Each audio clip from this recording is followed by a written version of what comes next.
बिस्मिल्लाहिर्रहमानिर्रहीम। फ़हीम महबूब आपसे मुखातब है।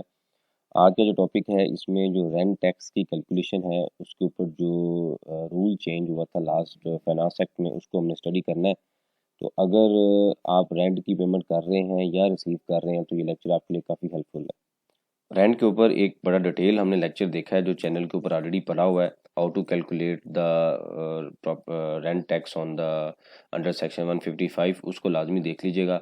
आज का जो टॉपिक है उसमें जो मेन रिस्की एरिया है वो हम ये कवर करने लगे हैं कि अगर फॉर एग्जांपल आप रेंट की पेमेंट कर रहे हैं और रेंट की पेमेंट में हमने ये देखा था कि एओपी या जो इंडिविजुअल हैं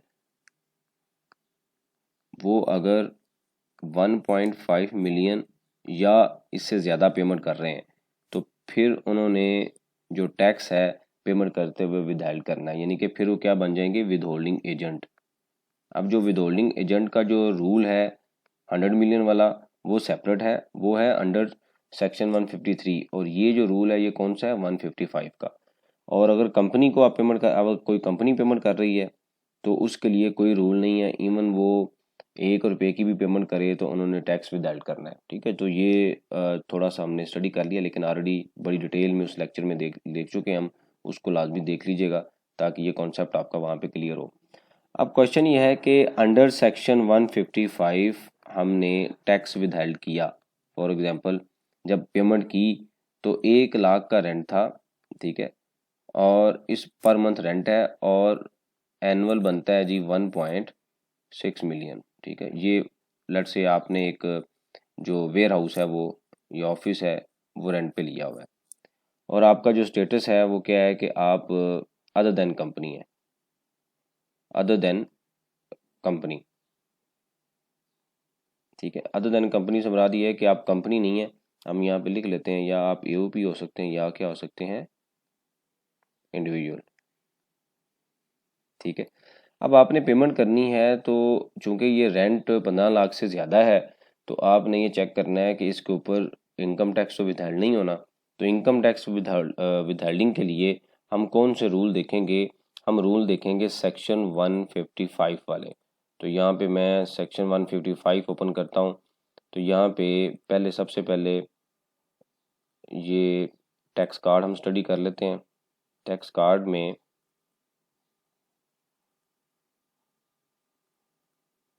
ठीक है, तो ये टैक्स कार्ड आपके सामने। तो इस टैक्स कार्ड में ये देखें लिखा हुआ है कि अगर जो रेंट है वो 3 लाख तक आप दे रहे हैं तो फिर तो टैक्स 0% है, ये एनुअल की बात हो रही है। 3 लाख से 6 लाख तक तो रेंट कितना है, 5%, तीन एडिशनल 3 लाख के ऊपर। ठीक है, तो हम यहाँ पे इसकी कैलकुलेशन बना लेते हैं कि टोटल रेंट है 1.2 मिलियन का अप टू 3 लाख 0%। ठीक है, 3 लाख 1 से 6 लाख 5% ऑफ 3 लाख। ठीक है, तो 5% ऑफ 3 लाख बनता है 15,000। ठीक है, अब कितना कवर्ड हो गया, 6 लाख। ठीक है, अब उसके बाद आता है कि 6 लाख से 20 लाख तक 10%। सलामकुम। तो 6 लाख तो यहाँ पे कवर हुआ, जो एडिशनल 6 लाख था उसके ऊपर 15,000 पिछले स्लैब का, यानी कि 15,000 ये जमा हो गया, और 6 लाख का 10% हमने लिया 75,000।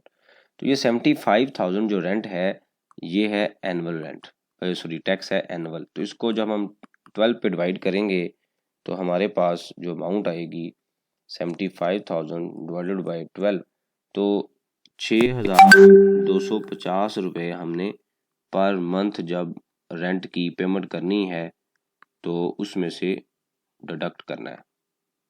ठीक है, मतलब 1 लाख का रेंट है तो हम क्या करेंगे, टैक्स की फॉर्म में ये अमाउंट डिडक्ट करेंगे और जो रिमेनिंग अमाउंट होगी उसका हम उनको चेक दे देंगे।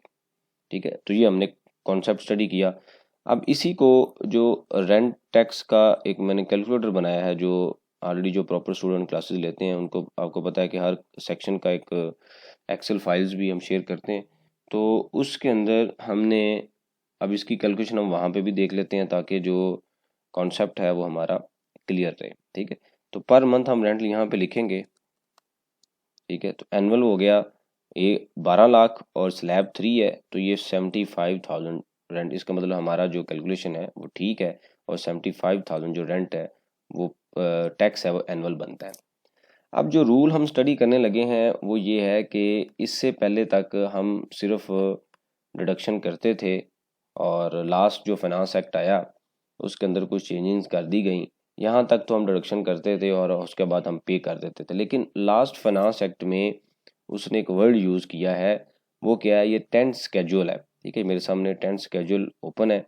तो टेंथ स्केड्यूल में वो ये कहता है कि प्रोविजन ऑफ ऑर्डिनेंस क्या था कि कुछ आपको याद होगा कि हमने एक लेक्चर भी स्टडी किया जिसमें हमने ये देखा कि अगर कोई नॉन फाइलर था तो अगर उसका for example per month tax बनता था 10,000 और उसका नाम ATL लिस्ट में नहीं था, यानी कि वो एक्टिव टैक्स पेयर लिस्ट में उसका नाम नहीं था, तो अगर नाम नहीं था तो जो टैक्स था ये 100% डबल होता था, मतलब कि ये 20,000 हम चार्ज करते थे। अब उससे पहले वो प्रोविजन सेक्शन 155 पे अप्लाई नहीं होती थी, लेकिन लास्ट फाइनेंस एक्ट में ये कह दिया गया है कि इसका जो नाम है 155 का वो ओमिटेड कर दिया गया है। तो ये सेक्शन आपके सामने है और ये ओमिटेड है कि डी जो क्लाउज आ रहा है उसके अंदर लिखा गया है कि tax deducted under section 155 omitted. Omitted का मतलब ये है कि अगर फॉर एग्जांपल हमने कैलकुलेशन की है वो बनता था 6250 और इससे पहले जिसको हम पेमेंट कर रहे थे उसका हम स्टेटस चेक नहीं करते थे कि ये फाइलर है कि नॉन फाइलर है। तो अगर तो ये फाइलर होगा तो ओके, अगर नॉन फाइलर होगा तो इसको मल्टीप्लाई बाय हम 2 कर देंगे। तो जब मल्टीप्लाई बाय 2 हम करेंगे तो अमाउंट क्या निकलेगी? जो नॉर्मल टैक्स की कैलकुलेशन थी वो थी 56250 मल्टीप्लाई 2 का अगर हम करेंगे तो अमाउंट कितनी निकल आएगी? 12,500।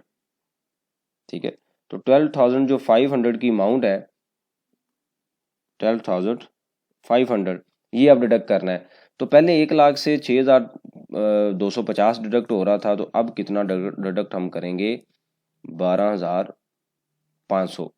ठीक है, तो अगर आप इस रूल के मुताबिक डिडक्शन कर रहे हैं और डिडक्शन होनी चाहिए थी 12,500, तो फ्यूचर में 44/4 का जब भी नोटिस आएगा तो उस रिकन्सलेशन के मुताबिक आपका टैक्स कम डिडक्ट होगा और आपको करना था 12,500, तो इसके ऊपर एडिशनल पेनल्टीज आपको देनी पड़ सकती है। नंबर 1। नंबर 2, विद होल्डिंग जो क्वार्टरली विद होल्डिंग स्टेटमेंट है वहाँ पे जब आप देखें तो एंड पे समरी पे आता है और जो स्टूडेंट प्रॉपर क्लासेस ले रहे हैं हमने बड़ी डिटेल में देखा था कि टैक्स डिडक्शन और amount paid should be match.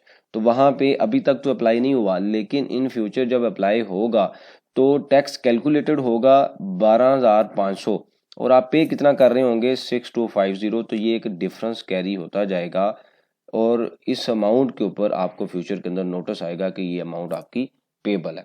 तो इसलिए अगर आप रेंट की डिडक्शन की कैलकुलेशन की पेमेंट कर रहे हैं तो इस लेक्चर के मुताबिक, इस रूल के मुताबिक उसकी डिडक्शन को अगर आप सही कर रहे हैं तो वेल एंड गुड, अगर नहीं कर रहे तो आज से ही इसको चेंज करें और उस रूल को अप्लाई करते हुए जो एक्चुअल टैक्स है वो डिडक्ट करें। थैंक यू वेरी मच, जज़ाकल्लाह।